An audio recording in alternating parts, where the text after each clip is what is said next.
گیا. اچھا ایسا سب جو اسرائیل کی جانب سے نشانہ بنایا گیا وہ جو تھا وہ ایران کی جوہری تنصیبات بھی اور ان کی جو فرنٹیئر کی لیڈرشپ تھی اسے نشانہ بنایا گیا. اور حملے کا تو ایران کو معلوم تھا کہ اسرائیل ایسی کارروائی کر سکتا ہے، اور وہ ایک ہفتہ قبل کی اس طرح کی جو باتیں ہیں وہ سامنے آ رہی تھی. تیاری نہیں تھی یا جو کچھ ممکن تھا وہ انہوں نے کر کے دیکھ لیا تھا اور اس کے بعد بس؟ دیکھیں میرا خیال ہے اس کا ایک جو پہلو تھا وہ یہ تھا کہ موساد یا ان کی جو جاسوسی کا نظام وہ اتنا ڈیپلی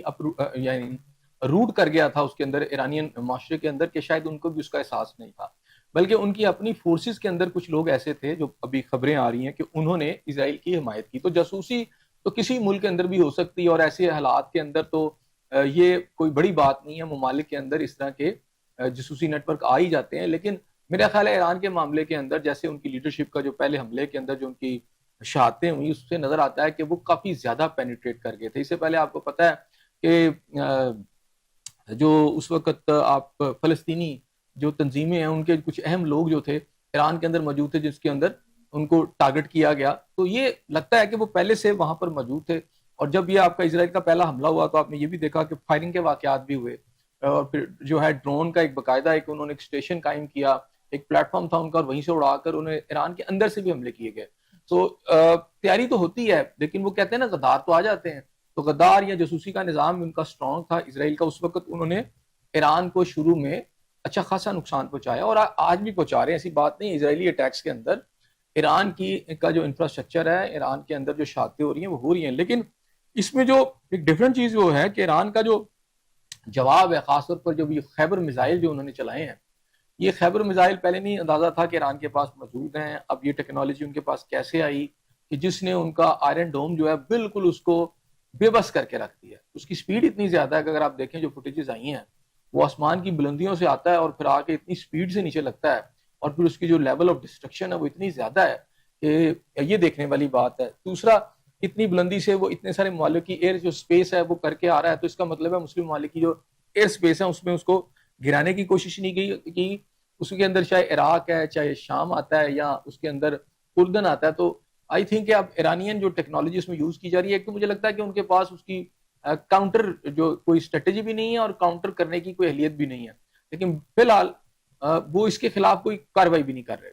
تو یہ نظر آ رہا ہے کہ کہیں نہ کہیں مسلم ممالک بھی ایران کی سپورٹ کر رہے ہیں. لیکن دوسری اہم بات یہ ہے یہاں پر کہ جو ایک پریزیڈنٹ جو ہے ٹرمپ جو ہے ان کی ایک سٹیٹمنٹ چل رہی ہے، اور اس سٹیٹمنٹ کے اندر جی ہاں اب اے آئی جنریٹڈ ہو بھی سکتی ہے اور نہیں بھی، لیکن اس کے اندر وہ خواجہ آصف کا نام بھی لیتے ہیں اور آ کر کہتے ہیں کہ جناب پاکستان اس خاص موقع کے اوپر اس میں انوالو نہ ہو. اچھا. اور جو نیتن یاہو صاحب نے یہ بیان دیا تھا کہ جی ایران اور پاکستان اس کے ٹارگٹس ہیں یا دشمن ہیں، تو اس کو پاکستان کے حوالے سے ان کو اس بیان کو مسٹیک سمجھا جائے، غلطی سمجھا جائے، اور پاکستان اس وقت انوالومنٹ اس میں نہ کرے. اور آپ کو پتا ہے کہ ایک فیکٹر یہ بھی نظر آ رہا ہے کہ امریکہ بھی اس جنگ میں آ سکتا ہے. تو اس کے جواب میں آج خواجہ آصف صاحب جو ہیں انہوں نے جو آج بیان دیا ہے سینٹ کے اندر، وہ یہ ایک تو یہ کہا انہوں نے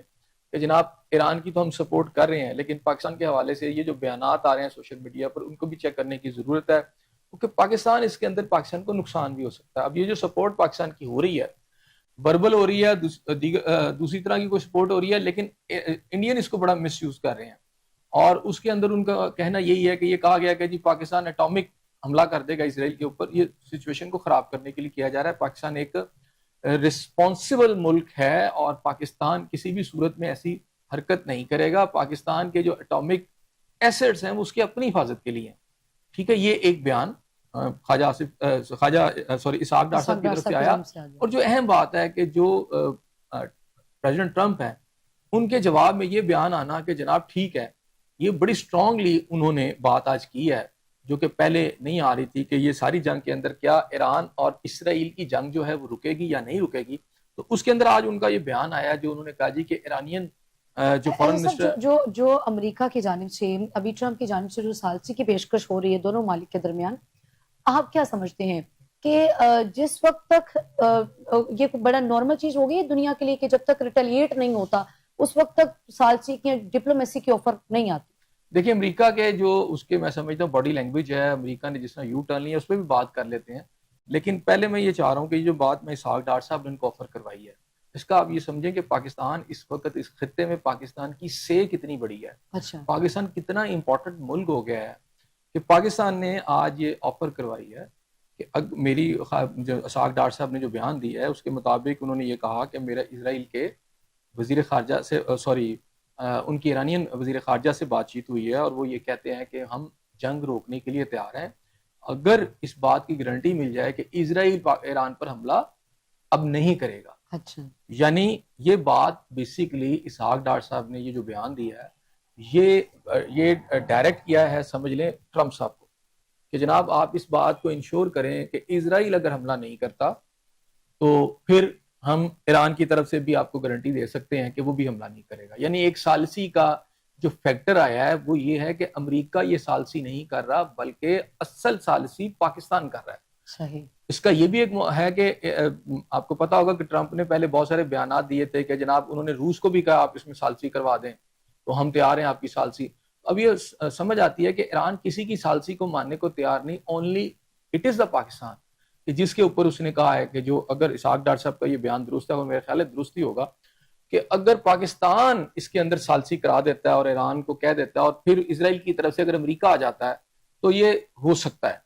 یعنی خطے میں جنگ جو ہے آگے نہ بڑھے اور اس کو روکا جا سکتا ہے، لیکن اس میں رول یا کوئی گارنٹی اگر کسی ملک نے دی ہے وہ پاکستان نے دیا ہے۔ اس سے پہلے ایسا نہیں تھا، آپ کو پتا ہے کہ پاکستان کے ایران کے ساتھ بھی کوئی حالات اچھے نہیں رہے، ماضی میں کشیدہ بھی رہے ہیں، اور ایران کا جو بہت زیادہ جھکاؤ تھا وہ انڈیا کی طرف تھا، اور ہمارا بھی یہی گلہ رہتا تھا کہ ایرانین جو ہے ویسے تو مسلم ملک ہے اور ہم تو کہتے ہیں کہ جی ہاں یہ ہمارا مسلم بردر ہے، لیکن اس کا جو رخ ہے یا اس کا جو جھکاؤ ہے،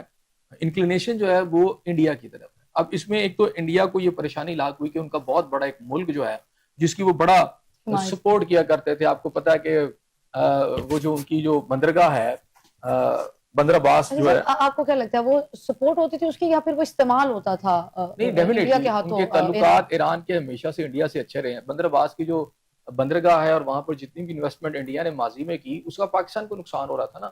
لیکن آج کیا ہوا کہ انڈیا بالکل اور زیادہ تنہا ہوا ہے، تنہا اس طرح ہو گیا ہے کہ انڈیا پہلے ایران اس کے ساتھ تھا اور اس کو یہ خیال تھا کہ جب وہ پاکستان پہ حملہ کرے گا تو ایران اس کی سپورٹ کرے گا یا ادھر سے جو ہے افغانستان سے اس کو سپورٹ ملے گی۔ لیکن اب یہاں کیا ہوا کہ جب اسرائیلی پلین آئے پاکستان کے اندر، یعنی آپ کو جو ڈرون آئے، پلس ان کے جو ایکسپرٹیز جو تھی وہاں ان کے جو ایکسپرٹ تھے یا ٹرینر تھے وہ آ کے انڈیا میں بیٹھے اور انہوں نے آ کے یہ سارا آپریشن میں ساتھ ہیلپ کی، تو ایران کا چونکہ اب اس وقت اسرائیل کے ساتھ یعنی جھگڑا ہو رہا ہے، تو اب انڈیا جو ہے وہ اس کے دوست ممالک کی فہرست سے اس وقت تو نکل گیا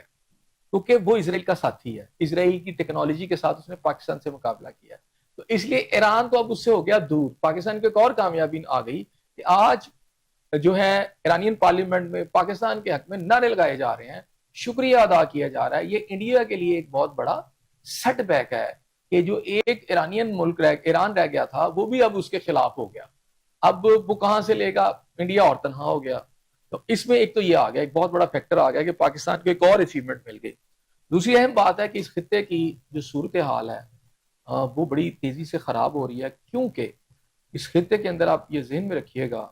کہ جس وقت اسرائیل کی ہیلپ کے لیے، کیونکہ اسرائیل نے اس وقت ٹرمپ سے مدد مانگی ہے امریکہ سے کہ آپ ہماری مدد کریں، اور ٹرمپ بھی کافی دفعہ دھمکیاں دے چکے ہیں، اگر ٹرمپ آ جاتے ہیں اسرائیل کی مدد کے لیے ایران کے خلاف تو ایران ڈیفینیٹلی امریکن مفادات کو بھی نقصان پہنچائے گا خطے میں، جیسے قطر ہے، جیسے بہت سارے ممالک میں ان کے اڈے ابھی تو ہم یہ دیکھ